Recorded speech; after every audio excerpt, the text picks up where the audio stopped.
O Senhor esteja convosco. Ele está no meio de nós. Proclamação do Evangelho de Jesus Cristo, segundo São Mateus. Glória a vós, Senhor. Naquele tempo, disse Jesus a seus discípulos: Ficai atentos para não praticar a vossa justiça na frente dos homens, só para serdes vistos por eles. Caso contrário, não recebereis a recompensa do vosso Pai que está nos céus. Por isso, quando deres esmola, não toques a trombeta diante de ti, como fazem os hipócritas nas sinagogas e nas ruas, para serem elogiados pelos homens. Em verdade vos digo, eles já receberam a sua recompensa. Ao contrário, quando deres esmola, que a tua mão esquerda não saiba o que faz a tua mão direita, de modo que a tua esmola fique oculta. E o teu Pai, que vê o que está oculto, te dará a recompensa. Quando orardes, não sejais como os hipócritas, que gostam de rezar em pé nas sinagogas e nas esquinas das praças, para serem vistos pelos homens. Em verdade vos digo, eles já receberam a sua recompensa. Ao contrário, quando tu orares, entra no teu quarto, fecha a porta e reza ao teu Pai que está oculto. E o teu Pai, que vê o que está escondido, te dará a recompensa. Quando jejuardes, não fiqueis com o rosto triste como os hipócritas. Eles desfiguram o rosto, para que os homens vejam que estão jejuando. Em verdade vos digo, eles já receberam a sua recompensa. Tu, porém, quando jejuares, perfuma a cabeça e lava o rosto, para que os homens não vejam que tu estás jejuando, mas somente o teu Pai que está oculto. E o teu Pai, que vê o que está escondido, te dará a recompensa. Palavra da salvação. Glória a vós, Senhor. Que as palavras do Santo Evangelho perdoem os nossos pecados. Amém. Ave Maria, cheia de graça, o Senhor é convosco. Bendita sois vós entre as mulheres. Bendito é o fruto do vosso ventre, Jesus. Santa Maria, Mãe de Deus, rogai por nós, pecadores, agora e na hora de nossa morte. Amém. Queridos irmãos e irmãs, este tempo ao qual nós damos início hoje, a Quaresma, embora seja um tempo de jejum, um tempo de penitência, não é um tempo de tristeza, mas ao contrário, é um tempo de esperança, é um tempo de alegria, porque todos nós sem exceção, estamos sendo chamados a voltar para o Pai, a voltar para Ele, a estar com Ele, a recobrar a intimidade que muitas vezes nós perdemos com o passar dos dias, com o passar do tempo, com as preocupações da vida. O Senhor nos convida a retornar. E esse caminho de retorno é algo muito belo, é algo muito profundo. Tem uma dimensão pessoal, e por isso nesse tempo da Quaresma, a gente vê que em alguns lugares se cobrem os santos. Como quem diz que não é um momento de olharmos para fora, mas um momento de olharmos para dentro de nós, de examinarmos o nosso coração e de começar a perceber que existem algumas coisas em nós que elas precisam ser retiradas. Hoje, quando nós falamos do símbolo da cinza, ele é tão forte, porque a cinza representa para nós o fim de tudo. E se nós pararmos para pensar, tudo vai terminar em cinza, tudo vai acabar, tudo vai passar. Mas hoje nós somos chamados a redescobrir a nossa pequenez diante da grandeza de Deus e perceber que nós temos um tempo oportuno, ao qual nós não podemos desperdiçar, nós não podemos deixar passar. É o que diz São Paulo para nós na segunda leitura: no momento favorável eu te ouvi, e no dia da salvação eu te socorri. E é por isso que para nós é um tempo de esperança, porque é um tempo onde o Senhor vem em nosso favor. Ele nos coloca no deserto junto com Ele, nesta caminhada, nesta luta, mas Ele não nos deixa desamparados. Ao contrário, Ele nos reveste da sua graça, e Ele nos dá e nos indica o caminho ao qual nós precisamos percorrer, para que de fato esta caminhada não seja uma caminhada em vão, aonde nós vamos ficar no caminho, mas seja uma caminhada a qual todos nós possamos atingir a alegria, a verdadeira alegria deste tempo pascal que nos espera. O convite deste tempo é que façamos jejum. Quem gosta de fazer jejum? Tem gente que já fica chorando, não vou nem dizer quem, né? O padre, por exemplo, que gosta tanto da coxinha, estava já se despedindo a semana passada. Todo dia olhava para a coxinha e dizia: tchau, coxinha, vamos ficar um tempo sem se encontrar. São coisinhas pequenininhas e que a gente brinca, mas que tem uma grande importância para a nossa vida. Por quê? Porque nós precisamos concretizar aquilo que nós rezamos. E é muito fácil nós falarmos de tirar algo, né? É fácil dizer vamos fazer um pequeno sacrifício, mas vivê-lo, oferecê-lo, é isso que transforma a nossa vida. E é fácil porque no final das contas, todos nós podemos oferecer alguma coisa. E em pensar que, tirando algo tão bobo como uma coxinha, eu estou dando espaço à graça de Deus, ao invés de eu ficar triste, o que isso provoca em mim?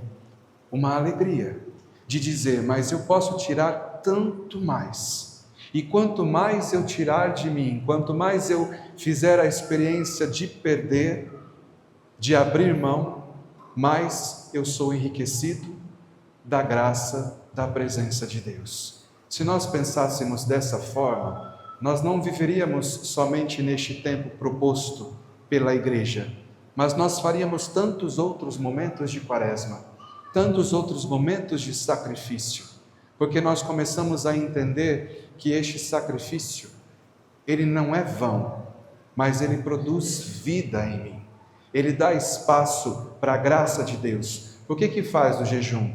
O jejum, ele me fortifica.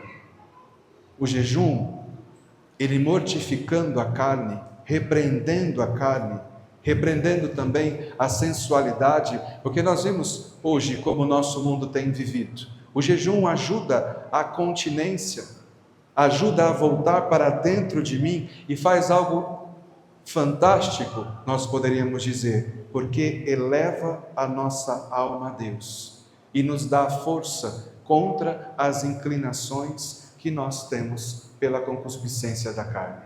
Então não é uma coisa boba, mas é algo que é fundamental para nós. Nós precisamos a todo instante estar descobrindo um modo de tirar algo de nós, para nos lembrarmos da nossa pequenez diante de Deus, para reconhecer que nós somos fracos, para reconhecer a nossa pobreza e a nossa miséria, porque sem o Senhor nós nada podemos fazer.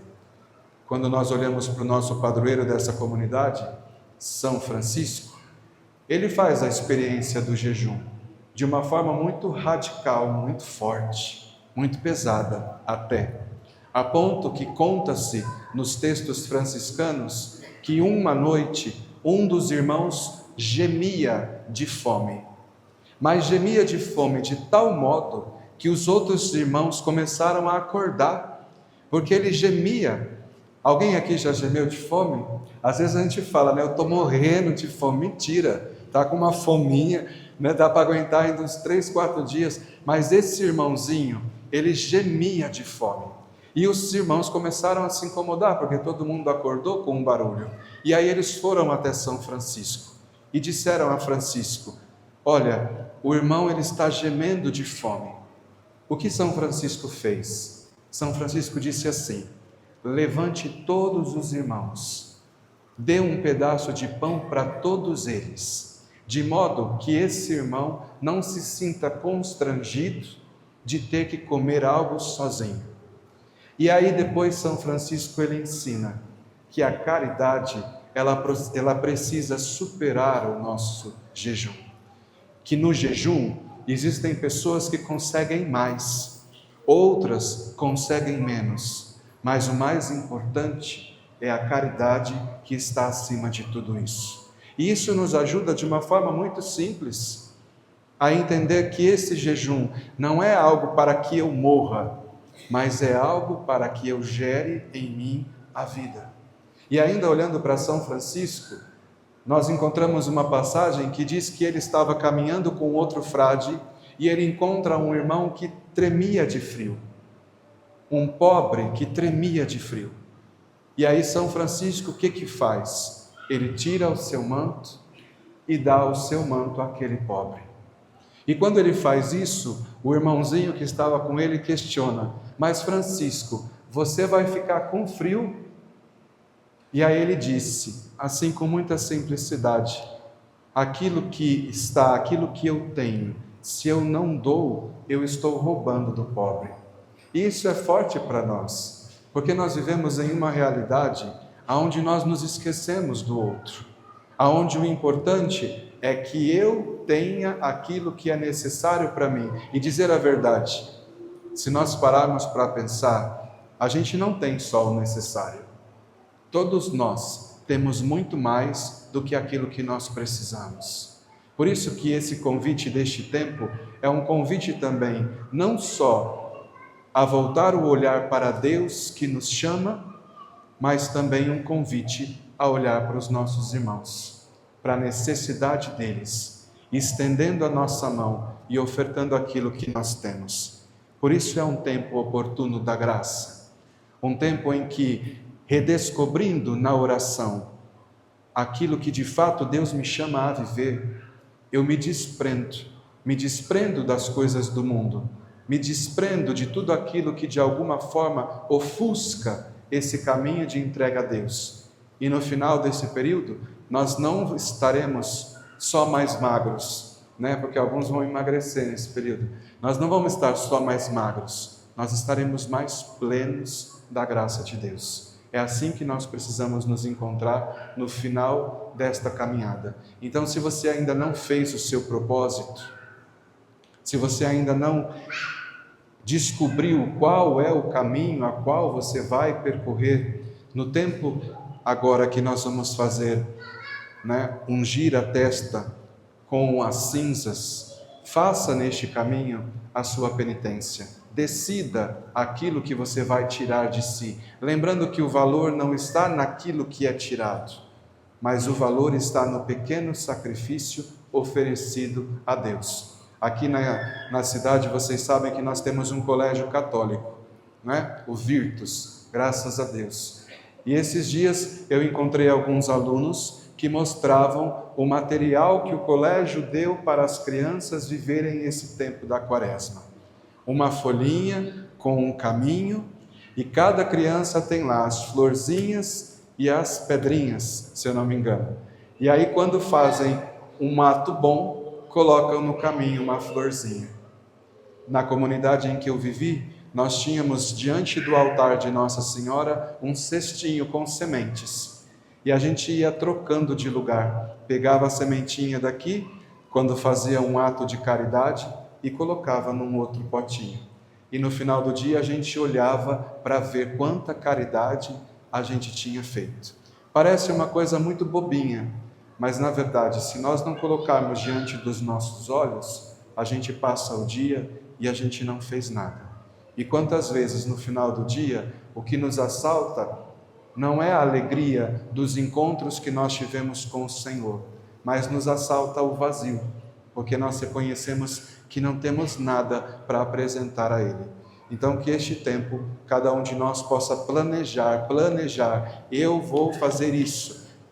Algo que seja também na parte da alimentação, porque é fundamental, mas também como o Papa tem dito para nós. O que o Papa pede para nós nesse tempo? Ele pediu a abertura dos nossos ouvidos, a escuta da voz de Deus, a escuta da necessidade e do clamor do outro. Ele pede também que a gente tome cuidado com as nossas palavras, mas não só retirar da nossa vida as palavras de morte, as palavras que machucam, as palavras que ferem, mas ele diz para substituir por palavras, né, de gentileza, de caridade, porque tirar tem gente que até segura, né? Dentro a cabeça está fervendo, mas segura. Mas mais do que isso, eu preciso substituir por palavras de gentileza, de acolhida, de caridade. E aí ele diz uma terceira coisa que até pode surpreender. Ele diz que nós precisamos caminhar juntos. E esse é um grande desafio. Ele diz que nós precisamos também viver esta escuta e esta caridade, este cuidado com o outro, esta acolhida juntos. Então, meus irmãos, aqui fica a indicação para viver este tempo. O que nós vamos fazer para estarmos mais juntos neste exercício da caridade e nessa escuta, que é uma escuta à necessidade uns dos outros, mas, sobretudo, uma escuta a Deus. Louvado seja nosso Senhor Jesus Cristo.